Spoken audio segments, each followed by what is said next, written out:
Okay, we are here in a lovely fresh world. Absolutely nothing has been built here.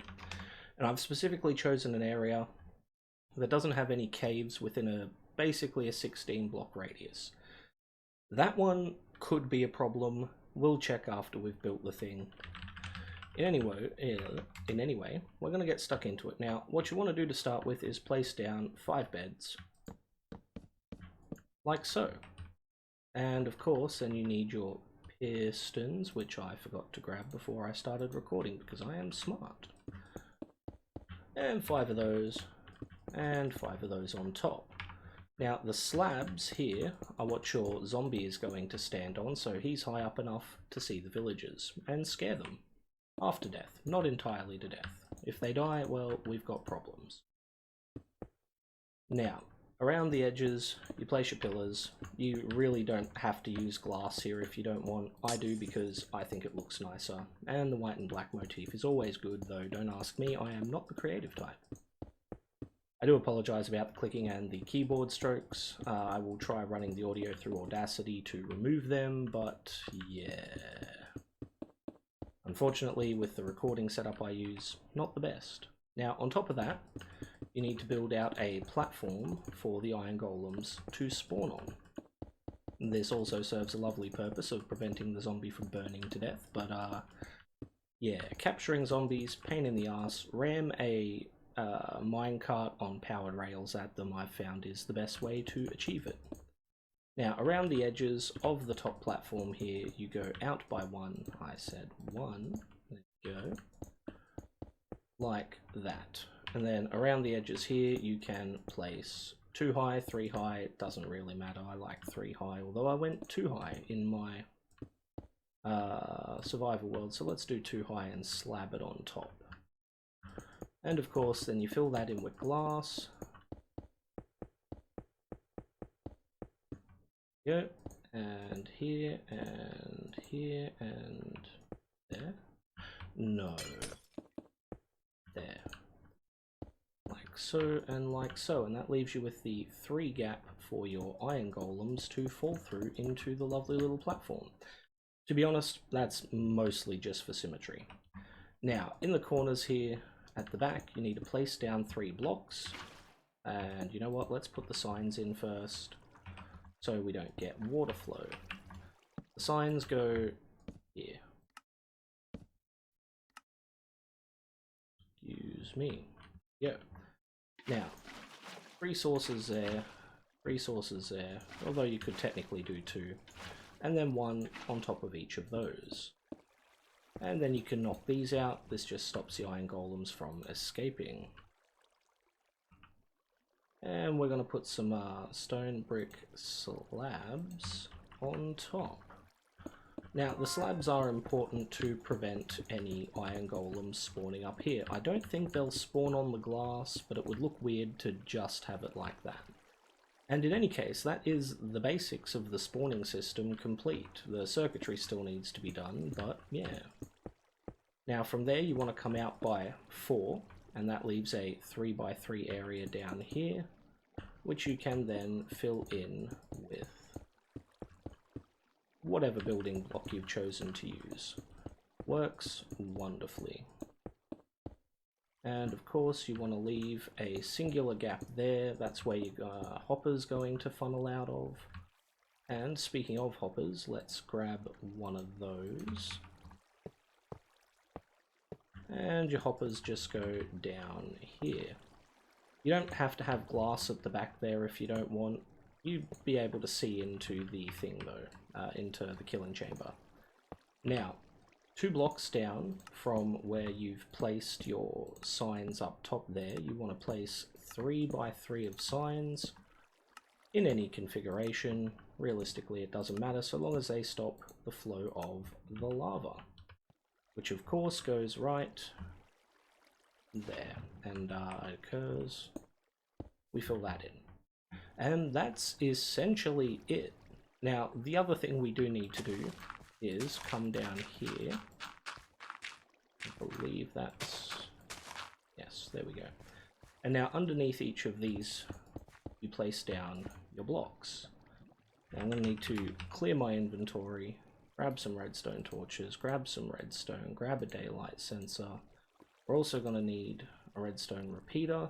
Actually, you're going to need 5 of them, 6 torches. 5 of those torches go across here.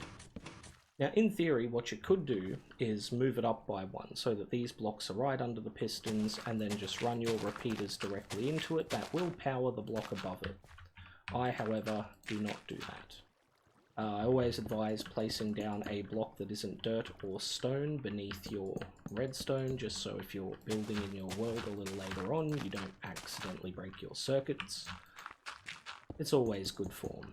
Now, redstone goes at the back there, and coming out from that over to here, right where the daylight comes in, you place it in nighttime mode like so. And then what you need to do is place down your blocks here, a block there. Well, actually, we'll do it this way. Redstone there, a block there, a torch here. And that just depresses your pistons. Didn't need to do that. Now, this is essentially a complete system. However, the problem we're going to run into is that iron golems are likely to spawn on the ground.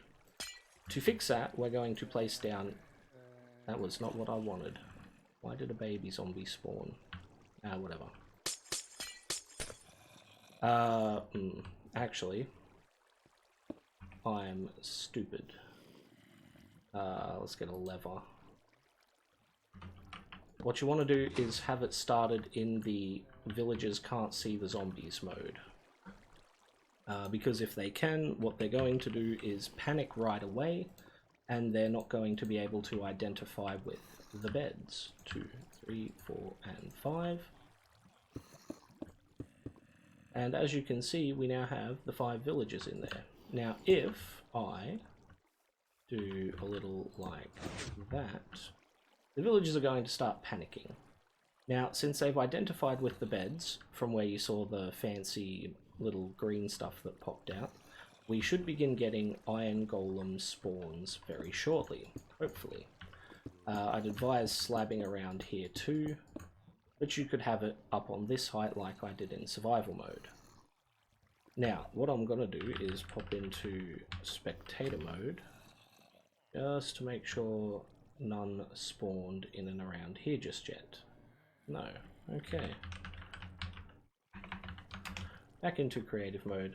Now, as you can see, nighttime is approaching. The villagers are now going to sleep in the bed. No, they're not. And that is because there is a baby zombie there. So we're just going to do something that I would not advise you ever do in the real world, because people kind of frowned upon the murder of children. Boy, who'd have thunk it, right? Oop, sorry, Mr. Adult Zombie. There we go. Monster Hunter, yay. Alright, now we place that down. As you can see, all of them are sleeping, and we're beginning to get iron golem spawns. Now, again, they're spawning on the ground here, simply because there is spawnable spaces for them. So what we want to do next is basically just slab the ground around it. Now I'm going to start with 5 out. So 1, 2, 3, 4, 5, and we're going to see if that works. Okay, so 5 out did not work. However, as you'll see in this short montage that I've put together, 10 out works quite beautifully. That is 10 out from the ground floor, not from the overhang on the side. As you can see, the iron golems are now spawning entirely within the farm.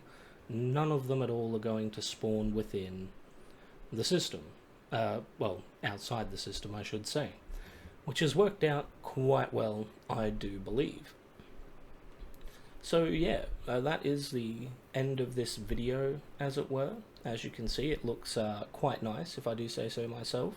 And it is quite efficient, although I have not worked out how many per hour it gets. It does only work during the day, as at night the villagers go to sleep once the pistons extend, but in my survival world I've gotten, a dozen stacks so far, and that was within a few hours, or maybe a fair few hours. In any case, it suits my world just fine. As long as you build it somewhere where you frequent. I've built mine near my villager breeder. It's right above my where I'm going to be storing the villagers. But yeah, beyond that, it works quite well. I hope you've enjoyed it, and I hope you can catch the next episodes I put out. Have a good one, and goodbye.